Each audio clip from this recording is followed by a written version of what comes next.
Olá, eu sou Marcelo Westphalen e está começando mais um P20 Entrevista, programa que nós vamos fazer para a ocasião do 10º P20, que é a reunião dos parlamentares das 20 maiores economias do mundo. E nesta edição, nós vamos entrevistar a Anneli Lotriet, que é vice-presidente da Câmara dos Deputados da África do Sul. Olá, muito obrigado por participar do programa. Quero agradecer imensamente por ter dado a honra a nós brasileiros de recebermos aqui uma representante do Parlamento da África do Sul.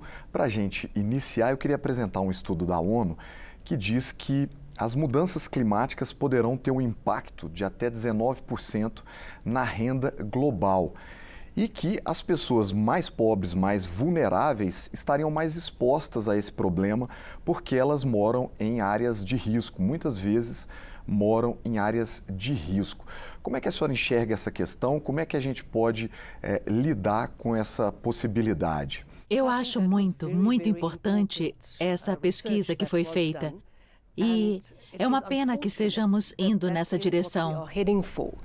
Se não controlarmos as mudanças climáticas e o aquecimento global, todos vamos sofrer desastres econômicos. Já podemos ver, especificamente em continentes como a África. Eu venho da África do Sul e nós temos vivenciado isso. E acho que parte triste nisso tudo é que são as pessoas pobres, as pessoas que não possuem poder econômico, que mais sofrem. Então, acho que é uma coisa que, como países do mundo, nós precisamos passar e levar extremamente a sério, porque as pessoas sem nada e que dependem dos governos para terem sucesso e para terem uma economia crescente, para terem empregos, são as que vão sofrer se não acertarmos isso. Não podemos permitir que uma coisa como as mudanças climáticas afete a economia de tal forma. Então, agora é a hora para agirmos, para trabalharmos juntos, e acho que isso é de importância crítica, que temos que chegar a um ponto onde não só falamos em conferências internacionais, nós precisamos levar aos nossos governos e parlamentos para fazer a diferença. Um dos pontos mais importantes que têm sido discutidos recentemente é o Acordo de Paris. E segundo as estimativas apresentadas, para a gente colocar o Acordo de Paris em pleno vigor, seria necessário um investimento de 6 trilhões de dólares. Por outro lado, os especialistas que participaram da organização do documento final desse acordo dizem que se os países não se empenharem adequadamente e se os objetivos previstos não forem alcançados, essas nações podem gastar até 38 trilhões de dólares com as consequências, ou seja, na opinião deles, seria mais barato prevenir do que remediar. Como lidar com essa questão? Como que os parlamentares da África do Sul veem essa questão? A resposta é simples. Precisamos fazer isso agora. Porque se não fizermos como você falou, vai se tornar mais e mais caro e mais difícil de se fazer. Mas acho que o principal problema aqui, e você falou dos acordos de Paris, é crítico que esses compromissos sejam mantidos, porque pedem aos países, especialmente aos mais pobres e em desenvolvimento, que reduzam suas emissões de carbono e que façam uma transição energética. Porém, isso depende de alguns dos países mais ricos e que mantenham seus compromissos com os acordos de Paris. E não está acontecendo. E acho que não está na hora de nós, realmente, neste lugar em particular também, dizermos que isso precisa acontecer agora. Os países que podem pagar precisam fazer essa contribuição. Muitos países têm enfrentado eventos climáticos severos. O Brasil, recentemente, alguns países da Europa, na África também. Na sua opinião, esses eventos climáticos extremos podem se tornar mais frequentes? Na África do Sul, nós também passamos por isso. Sabemos de outros países também, sabemos o que acontece na América, sabemos o que acontece no continente asiático, mas Na África do Sul, nós estamos tendo algumas províncias com mais secas. Por outro lado, temos mais enchentes, enchentes mais severas. Então, está definitivamente mudando. E eu acho que o ritmo está ficando mais rápido. E isso é uma coisa que, voltando à sua pergunta anterior, nós precisamos intervir agora. A economia sustentável também é uma coisa que tem sido muito defendida, né? As pessoas esperam que os países, que as organizações se desenvolvam de forma mais sustentável. Qual seria o papel do parlamento quando se fala em sustentabilidade? Os parlamentos são de extrema importância porque nós fazemos as legislações, mas também fazemos os orçamentos e podemos determinar para onde vai o dinheiro e desempenhar provavelmente o papel mais importante. Como eu disse antes, nós temos as convenções internacionais, decisões são tomadas, compromissos são feitos, mas só é feito na prática quando vai para o parlamento.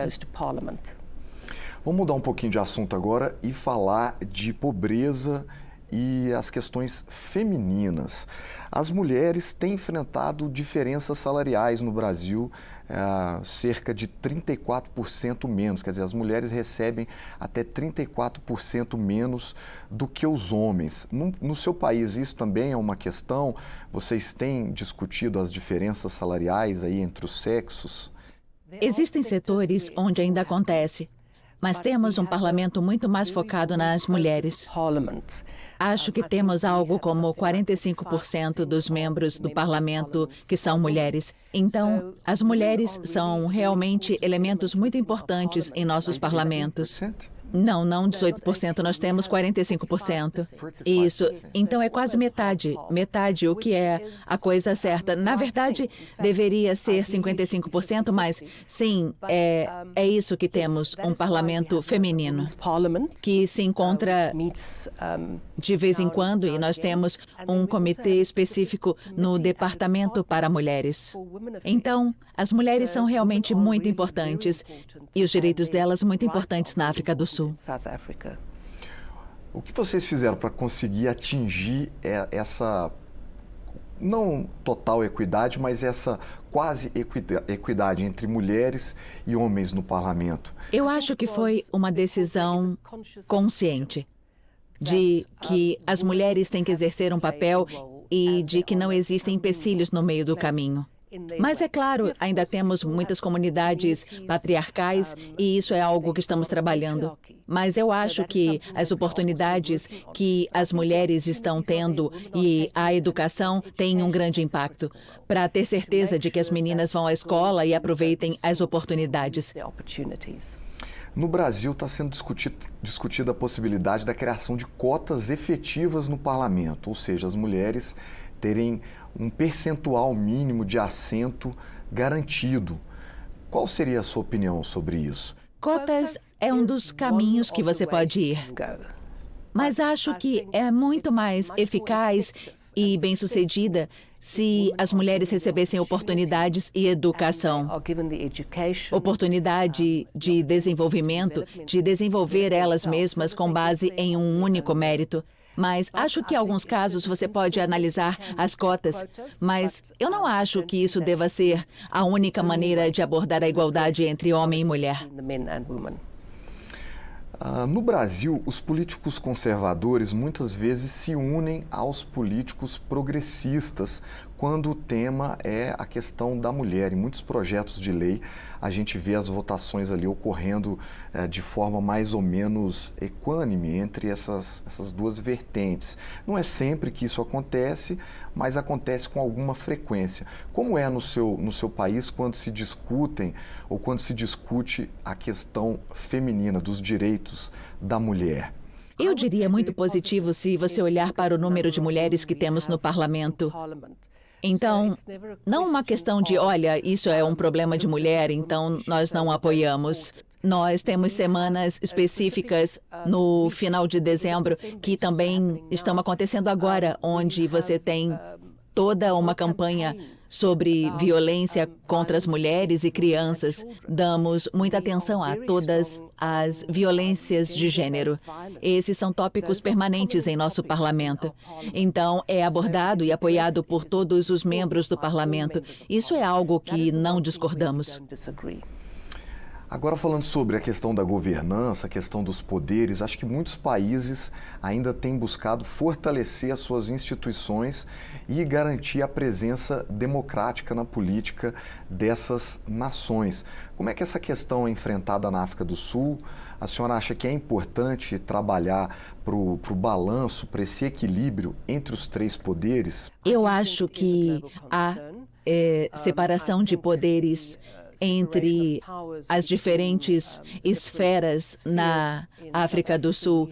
Temos a separação em termos de judiciário, legislativo e executivo. E isso é fundamental para a democracia. Isso é a base da nossa democracia. E eu acho que na última eleição agora, nós vimos a democracia em jogo.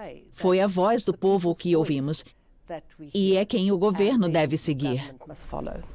Muitas questões relacionadas aos problemas dos países transbordam as fronteiras, ou seja, elas precisam ser discutidas internacionalmente. E a questão climática é uma delas. A senhora acredita que há um esforço internacional, que os países estão se unindo de verdade na busca pelas soluções dessas grandes questões internacionais, especialmente essa questão do clima? Acredito que a essa altura as nações estão sim. Porque agora estamos sentindo os efeitos das alterações climáticas e esses são os assuntos universais, importa universalmente, mas também especificamente existem problemas em diferentes países. Por exemplo, África do Sul e acredito que no Brasil também temos o problema da pobreza. Segurança alimentar na África do Sul, esse não é necessariamente problema universal, mas eu acho que o mundo está começando a perceber que nós estamos de frente para um desastre. Nossa entrevista está chegando ao final. Quero agradecer muito a senhora por ter participado com a gente. A senhora é vice-presidente do Parlamento da África do Sul, da Câmara dos Deputados.